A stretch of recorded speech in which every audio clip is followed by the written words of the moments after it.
എനിക്ക് എൻ്റെ ഭാര്യയെ വലിയ ഇഷ്ടമായിരുന്നു, പക്ഷേ വീട്ടുകാർക്ക് അവളെ ഉൾക്കൊള്ളാൻ കഴിഞ്ഞില്ല എന്നതിലേക്ക് ചില നിർദ്ദേശങ്ങൾ, ചില കാര്യങ്ങൾ അത് ചർച്ചയ്ക്ക് എടുക്കണമെന്ന് പറഞ്ഞ് ചിലർ വാട്സാപ്പിലൂടെ നമ്മളോട് ബന്ധപ്പെട്ടിട്ടുണ്ട്.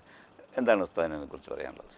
പിന്നെ ഞാൻ ആരാണെന്നും ഞാൻ എന്താണെന്നും എൻ്റെ പെരുമാറ്റം എങ്ങനെയൊക്കെയാണെന്നും ബോധ്യപ്പെടുത്തേണ്ട ഉത്തരവാദിത്തം എനിക്കാണ്, മറ്റൊരാൾക്കല്ല. ഞാൻ നല്ല ആളാണ്, ഞാൻ സത്യസന്ധനാണ്, ഞാൻ സ്നേഹമുള്ള ആളാണ്, ഞാൻ നല്ല പെരുമാറ്റക്കാരനാണ് എന്നത് ബോധ്യപ്പെടുത്തേണ്ട ഉത്തരവാദിത്തം എനിക്കാണ്. ഇത് ബോധ്യപ്പെടുത്തുന്നതിൽ പലപ്പോഴും പരാജയപ്പെടുന്നുണ്ട് എന്നാണ് ഈ വിഷയത്തിൽ നമുക്ക് മനസ്സിലാക്കാൻ കഴിയുന്നത്. ഭാര്യയ്ക്ക് അല്ലെങ്കിൽ സ്ത്രീക്ക് അവരുടെ നിഷ്കളങ്കതയും അവരുടെ സത്യസന്ധതയും അവരുടെ സ്നേഹവും ബോധ്യപ്പെടുത്താൻ കഴിഞ്ഞിട്ടില്ല എന്നതാണ്. ഈ സ്നേഹത്തിന് വലിയൊരു പ്രത്യേകത ഉണ്ട്. സ്നേഹം എന്നത് അഭിനയിച്ചാൽ മാത്രം മനസ്സിലാവുന്നൊരു കാര്യമാണ്. അഭിനയം എന്ന് ഞാൻ നെഗറ്റീവ് അർത്ഥത്തിൽ പറഞ്ഞതല്ല, സ്നേഹമുണ്ട് എന്ന് പ്രകടിപ്പിച്ചാൽ മാത്രമേ മനസ്സിലാവുള്ളൂ. മനസ്സിൽ സ്നേഹമുള്ളത് കൊണ്ട് മാത്രം ഒരാൾക്ക് ആ കാര്യം മനസ്സിലാവില്ല. സ്നേഹത്തിൻ്റെ ഏറ്റവും പ്രധാനപ്പെട്ട പ്രകടനം എന്ന് പറയുന്നത് സംസാരം തന്നെയാണ്. സംസാരത്തിൽ സ്നേഹം പ്രകടമാവണം, അപ്പോൾ മാത്രമാണ് മറ്റൊരാൾക്കത് ബോധ്യപ്പെടുന്നത്. അപ്പോൾ ഭർത്താവാണ് കല്യാണം കഴിച്ചിട്ടുള്ളത്, അങ്ങനെയാണ് വീട്ടിലേക്ക് വന്നിട്ടുള്ളത്, എന്നാലും ഭർത്താവുമായി ബന്ധപ്പെട്ട കുറേ ആളുകളുണ്ട്, പ്രത്യേകിച്ച് ഭർത്താവിൻ്റെ ഉമ്മയും ഉപ്പയും ഉണ്ട്. അവരെ ചില കാര്യങ്ങൾ ബോധ്യപ്പെടുത്തുന്നതിൽ ഒരിക്കലും പെൺകുട്ടി പരാജയപ്പെടാൻ പാടില്ല.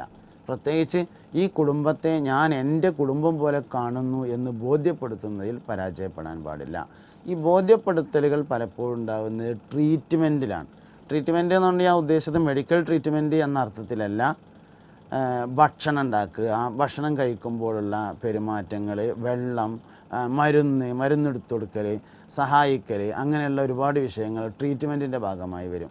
ഈ കാര്യങ്ങളിലാണ് ഭർത്താവിൻ്റെ കുടുംബത്തെ സ്നേഹം ബോധ്യപ്പെടുത്തുന്നത്.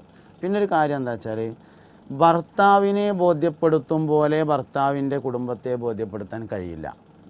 ഭാര്യയോട് സ്നേഹം പ്രകടിപ്പിക്കുന്നത് പോലെ ഉമ്മാനോട് സ്നേഹം പ്രകടിപ്പിക്കാൻ ആർക്കും കഴിയില്ല.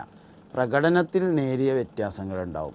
അതെല്ലാവരും മനസ്സിലാക്കി മുന്നോട്ട് പോകണം എന്ന് മാത്രം.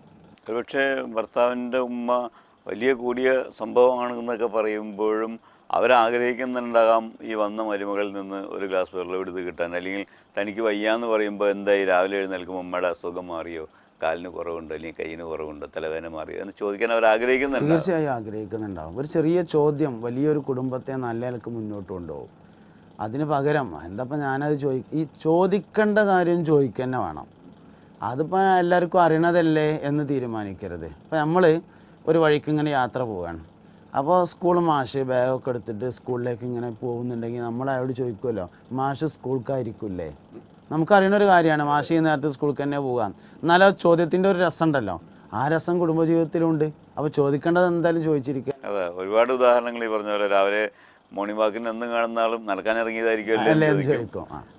അതൊരു ചോദ്യമാണ്, അത് ആവശ്യമുള്ള തന്നെയാണ്. അങ്ങനെ ചില ആവശ്യമുള്ള ചോദ്യങ്ങളുണ്ട്. അത് വീട്ടിലുണ്ടായിരിക്കണം. അറിയുന്ന കാര്യങ്ങൾ തന്നെയാണെങ്കിലും, കണ്ണടെടുത്തിട്ടുണ്ട് എന്ന് ഉറപ്പാണെങ്കിലും അമ്മോശം വീട്ടിൽ നിന്ന് ഇറങ്ങുന്ന സമയത്ത് ഇപ്പം കണ്ണടെടുത്തിട്ടില്ലേ എന്നൊരു ചോദ്യം വെറുതെ ചോദിച്ചാൽ അതിങ്ങനെ ഉണ്ടായിക്കൊണ്ടിരിക്കും. വലിയ പ്രധാനപ്പെട്ട സംഗതികളാണ് ചില ചോദ്യങ്ങൾ, ചില ഉത്തരങ്ങൾ എല്ലാം വളരെ പ്രധാനപ്പെട്ടതാണ്.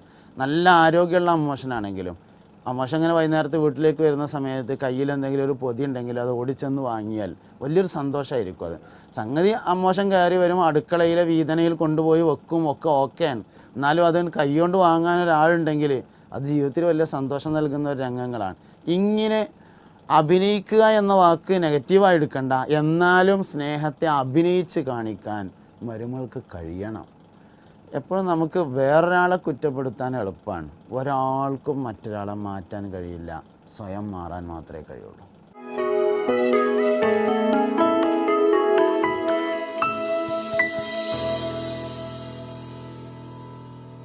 ഭർത്താവ് മദ്യപാനവും പുകവലിയും സ്ഥിരമാക്കിയിരിക്കുന്നു. പലരും പറഞ്ഞിട്ടും മാറ്റമില്ല.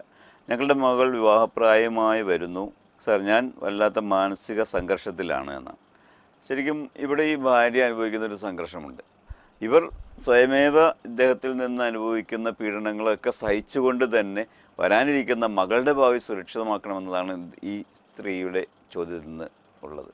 ഇവിടെ ഇവരെന്ത് നിലപാടാണ് എടുക്കേണ്ടത്? ഈ മദ്യം, മയക്കുമരുന്ന്, പുകവലി, ലഹരി ഉപയോഗങ്ങൾ തുടങ്ങിയ കാര്യങ്ങൾ, അതുപോലെ അഡിക്ഷനുകൾ, ഇതിൻ്റെ എല്ലാം പിന്നിൽ ഒരു മോട്ടിവേഷൻ ഉണ്ടായിരിക്കും.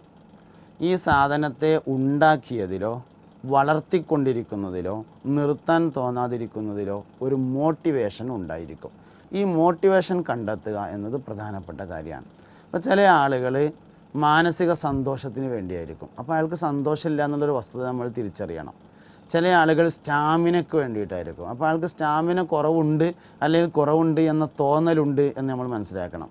ചില ആളുകൾ ലൈംഗിക ശക്തിക്ക് വേണ്ടിയായിരിക്കും ഇത്തരം ദുശ്ശീലങ്ങൾ കൊണ്ട് നടക്കുന്നത്. അപ്പോൾ ഒന്നുകിൽ അയാൾക്ക് ലൈംഗികമായ ക്ഷീണമുണ്ട് അല്ലെങ്കിൽ ലൈംഗിക ക്ഷീണമുണ്ടെന്ന തോന്നലുണ്ട് എന്ന് നമ്മൾ മനസ്സിലാക്കണം.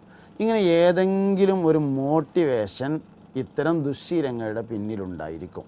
ആ മോട്ടിവേഷൻ നൽകുന്ന കാര്യം എന്താണോ അത് പരിഹരിക്കാൻ കഴിയണം. മിക്കവാറും ഭാര്യയും മക്കളുമായി കഴിയുന്നവർക്ക് കുടുംബജീവിതവുമായി ബന്ധപ്പെട്ട വിഷയം തന്നെയായിരിക്കും ഉണ്ടാകുക.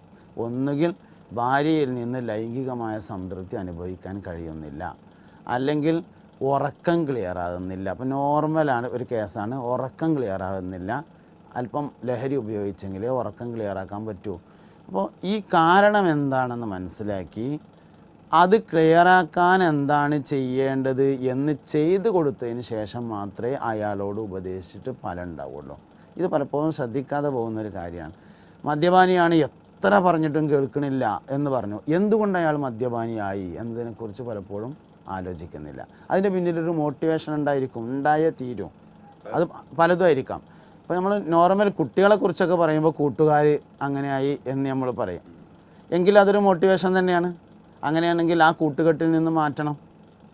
ആ കൂട്ടുകെട്ടിൽ നിന്ന് മാറ്റിയാൽ തന്നെ മാറുള്ളൂ. അപ്പോൾ കാരണങ്ങൾ ഉണ്ടായിരിക്കും, ആ കാരണം ദൂരീകരിക്കുക എന്നുള്ളത് പ്രധാനമാണ്. അങ്ങനെയാണെങ്കിൽ ഉസ്താദേ, നേരെ തിരിച്ചും സംഭവിക്കാമല്ലോ. ഇപ്പോൾ ഈ സ്ത്രീ എന്ന നിലക്ക് ആ സ്ത്രീക്ക് ഇത്തരം പ്രശ്നങ്ങളുണ്ടാകാം, ലൈംഗികതയുള്ള അസംതൃപ്തി, അതിൽ കുടുംബജീവിതത്തിലെ മറ്റു വിഷയങ്ങൾ. അവരിങ്ങനെ മദ്യപാനത്തിലേക്ക് പോകുന്നില്ലല്ലോ. എവിടെയാണ് ആ വ്യത്യാസം? അത് പിന്നെ എല്ലാവരും ഒരേ ദുശ്ശീലത്തിലേക്ക് പോവുക എന്നതുണ്ടാവില്ല. സ്ത്രീകൾ അതിന് പകരമായ ചില പരിഹാര മാർഗങ്ങളിലേക്ക് നീങ്ങുന്നുണ്ട്. അത് ഇതിൻ്റെ പരിഹാര മാർഗമാണ് എന്ന് നമ്മൾ തിരിച്ചറിയാതിരിക്കുകയാണ് ചെയ്യുന്നത്. അത് ഞാൻ അത്ര അങ്ങോട്ട് ഓപ്പണായിട്ട് പറയാൻ പാടില്ലാത്ത ചില കാര്യങ്ങളാണ്. അതായത് ഈ പിന്നെ ഒരു പ്രയാസത്തെ മറികടക്കാൻ വേണ്ടി ഒരാൾ ചെയ്യുന്ന പ്രവർത്തനങ്ങൾ ദുശ്ശീലമാകുമ്പോൾ നമ്മൾ വേഗത്തിൽ തിരിച്ചറിയുന്നു. എന്നാൽ ദുശ്ശീലമല്ലാത്ത ചില കാര്യങ്ങളുണ്ടാവും. അപ്പോൾ ഞാനൊരു നോർമൽ ഉദാഹരണം പറഞ്ഞാൽ, ഭാര്യയും ഭർത്താവും തമ്മിൽ പിണങ്ങിയാൽ ഭാര്യ വീട്ടിലേക്ക് വിരുന്ന് വരുമ്പോൾ ഉമ്മാനോട് പറയും, ഉമ്മ ഞാൻ ഇനി കുറച്ചും കൂടിയൊക്കെ പഠിക്കാൻ പോവാണ് എന്ന് പറയും. വാസ്തവത്തിൽ ജീവിതത്തിൽ വന്ന ഒരു പ്രയാസത്തെ മറികടക്കാനുള്ള ഒരു ശ്രമത്തിൻ്റെ ഭാഗമാണത്. പഠിക്കാൻ പോകൽ ദുശ്ശീലത്തിൻ്റെ ഗണത്തിൽ നമ്മൾ പെടുത്താത്തതുകൊണ്ട് നമുക്കത് മനസ്സിലായില്ല എന്നേ ഉള്ളൂ. ഇവിടുത്തെ ഈ പഠിക്കാൻ പോലെ ദുശ്ശീലം തന്നെയാണ്. മൊത്തത്തിൽ പഠിക്കാൻ പോലെ നല്ല കാര്യമാണ്. പക്ഷേ ഇവിടെ ഇത് കുടുംബജീവിതത്തിലുണ്ടായ ഒരു പ്രശ്നത്തെ മറികടക്കാൻ വേണ്ടി സ്വീകരിക്കുന്ന സമീപന രീതിയാണ്. അപ്പോൾ സ്ത്രീകൾക്കും ഈ സംഭവമുണ്ട്. പുരുഷന്മാർക്ക് വേഗത്തിൽ മദ്യം, മയക്കുമരുന്ന് തുടങ്ങിയ സാധനങ്ങൾ കിട്ടുന്നതുകൊണ്ട് അതിലേക്ക് നീങ്ങുന്നു, അല്ലാത്തവർ മറ്റൊന്നിലേക്ക് നീങ്ങുന്നു എന്നേ ഉള്ളൂ. രണ്ട് വിഭാഗവും നീങ്ങുന്നുണ്ട്.